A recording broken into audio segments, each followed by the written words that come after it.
घर पे कंडे खत्म हो गए हैं तो मैं जा रहा हूँ कंडे लेने के लिए। पर सवाल ये आता है कि क्यों।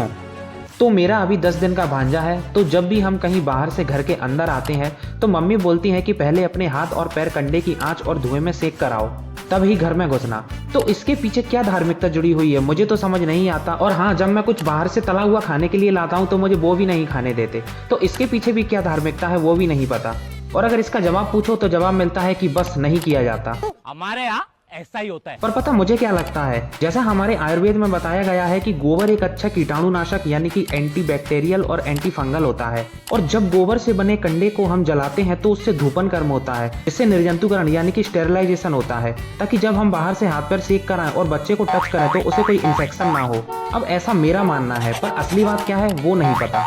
तो घर के पास में ही एक अंकल के वहाँ जाता हूँ और एक बोरी कंडे लेता हूँ, पर मैं उसे अकेले लाने में असमर्थ होता हूँ। तो मैं अपने दोस्त को उसके घर से उठाकर लाता हूँ, फिर बोरी को मैं पीछे रखकर घर की ओर चल देते हैं। फिर मैं बोरी को ऊपर उठा के ले जाता हूँ और फिर वही घर में घुसने से पहले अपने हाथ और पैर को सेकता हूँ।